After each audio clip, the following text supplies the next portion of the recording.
In this video, I'm going to go over what we call the private language argument. And this is section 1.3 in the chapter on mind. And in particular, I just want to look at page 13, maybe a little bit of 14 and 15 as well. But especially the quote that's on the bottom of page 13, which I have here on the screen. So this quote, and this is by Wittgenstein, and this is what we, or at least part of what we call the private language argument. And this quote is set up as a conversation between two people. What I have in bold here is the speaker representing Wittgenstein's position, that is what he thought was right. So let's just go through this and then I'll talk about it a little bit. So the first speaker says, let us imagine the following case. I want to keep a diary about the recurrence of a certain sensation. To this end, I will associate it with the sign S and write this sign in a calendar for every day in which I have the sensation. Okay, so then Wittgenstein says, I will remark first of all that a definition of this sign cannot be formulated. Then the other speaker says, but still I can give myself a kind of ostensive definition. Okay, so an ostensive definition that's defined on page 14. Basically, let's see, so right here. Basically, an ostensive definition is just when you point at the thing that you're wanting to define. So if someone asks you what a chair is, you just point at a chair and say, is that thing there? Okay, but still I can give myself a kind of ostensive definition. So Wittgenstein says, but how? How can I point at the sensation? The other speaker says, not in the ordinary sense, but I can speak or write the sign down at the same time. I concentrate my attention on the sensation, and so, as it were, point to it inwardly. Wittgenstein, but what is this ceremony for? For that is all it seems to be. A definition surely serves to establish the meaning of a sign. Well, that is done precisely by the concentrating of my attention, for it is in this way that I impress upon myself the connection between the sign and the sensation. And Wittgenstein finishes, but I impress it upon myself can only mean this process brings it about that I remember the connection right in the future. But in the present case, I have no criterion for correctness. Criterion for correctness is an important concept here. Appia talks about it on the next page a little bit. Is that right? Oh no, wait. Appia talks about it on page 12 at the beginning of the section. But in the present case, I have no criterion of correctness. One would like to say whatever is going to seem right to me is right. And that only means that here we can't talk about right. Okay, so that's the passage. Now, let me talk about it a little bit, what we're getting at here. So let's say you have a sensation. Let's say the sensation is pain and it is caused by, let's say, someone smashing one of your fingers with a hammer. Okay. A year later, someone does the same thing to you again, smashes one of your fingers with a hammer, although this time it's a different finger. So let's say both times the finger is broken and both times you're in a lot of pain. But is the sensation exactly the same in both cases? Well, it's kind of hard to say. But since both are caused in the same way, both include a broken finger, and let's say both are so painful that you cry, it's reasonable to think that they're pretty close to being the same. Although, if you think about it, it seems to be impossible to say for certain whether the two sensations that you have a year apart are exactly the same. Okay, but notice, leaving that aside, but notice in this case they were helped out by these cues that are separate from the sensation itself. The hammer was the cause, you ended up with a broken finger, the tears. If all of these other parts of the experience are the same, then the sensation, it's reasonable to say, might be the same as well. Okay, so that's one thing that helps us out there. And for some sensations, we have words that help us describe the sensation itself. So pain can be throbbing, which means it pulsates, I guess, with your heartbeat or something. Pain can be burning, which means it's similar to sensation being burned. A tickle feels like the sensation that you have when someone tickles you, even if you're not actually being tickled. An itch is the sensation on your skin that goes away when scratched, and so on. And so if we have a throbbing pain in our arm one day and then a throbbing pain in our arm a week later, then we might think that the two sensations, that is, the two experiences of pain, are the same.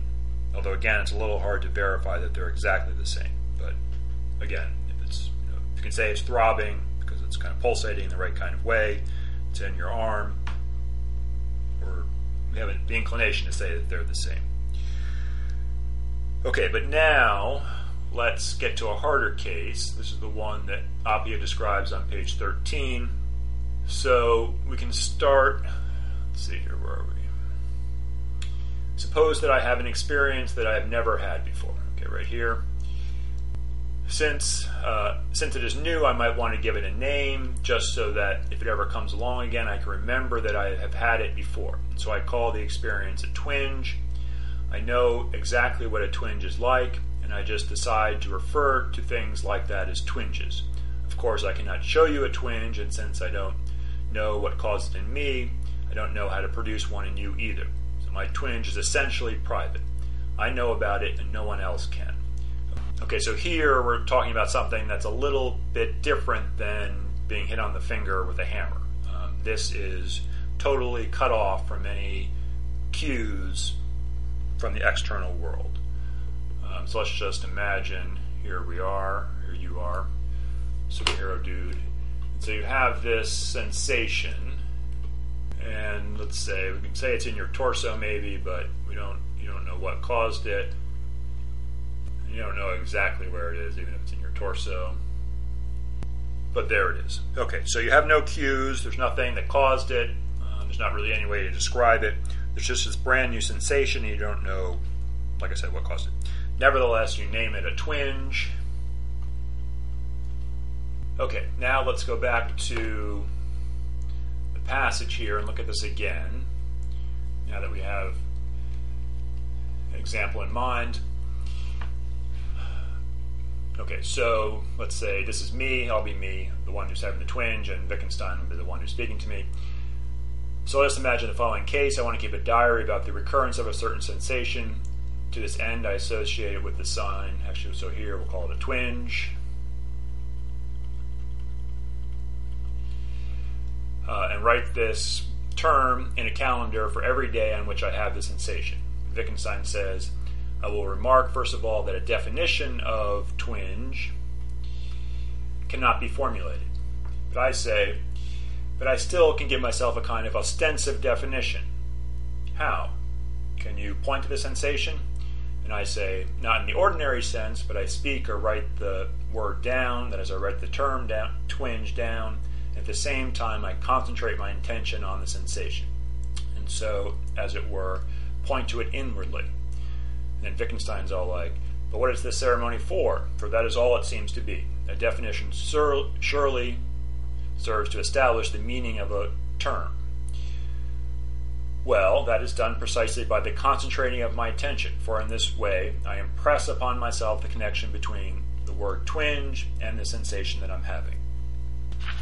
Okay, so then I have this sensation. I'll read the last part, get back to the last part in a second, but I have the sensation, and I write down, I decide to name it a twinge, and I write down twinge, as I'm writing it down, I'm thinking, okay, this sensation that I'm having is a twinge, and so I establish the connection between the new term and the sensation in that way.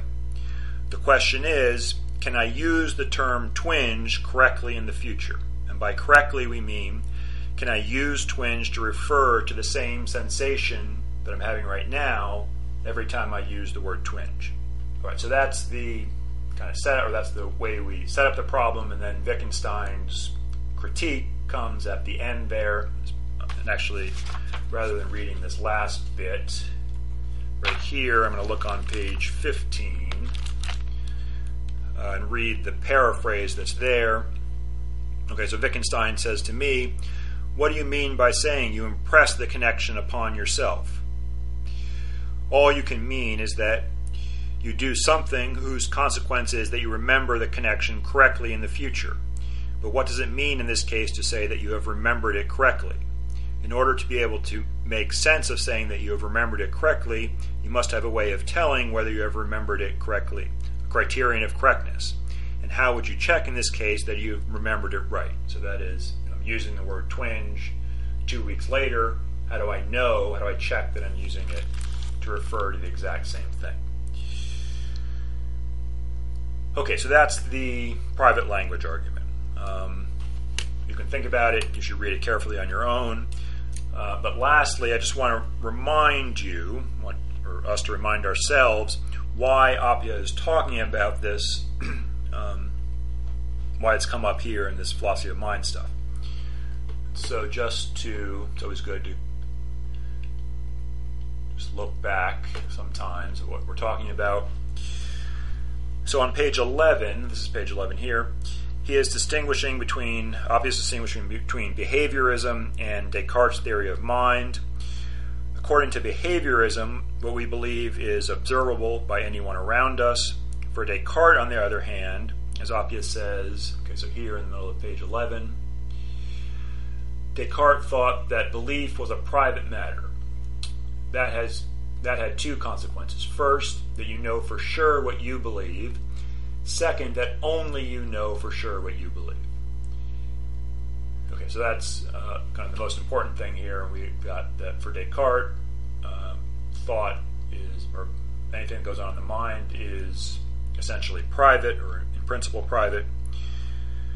Okay, but what Wittgenstein is saying is that there can't be thoughts that are completely private. That is, you can't make up a word like twinge, or any other word. It doesn't have to be a word for a sensation, but it has to be a word that is totally private and separate from the rest of the world. But sticking with twinge, you can't make up a word like twinge and use it in a meaningful and correct way, according to Wittgenstein, so that creates a problem for Descartes' theory.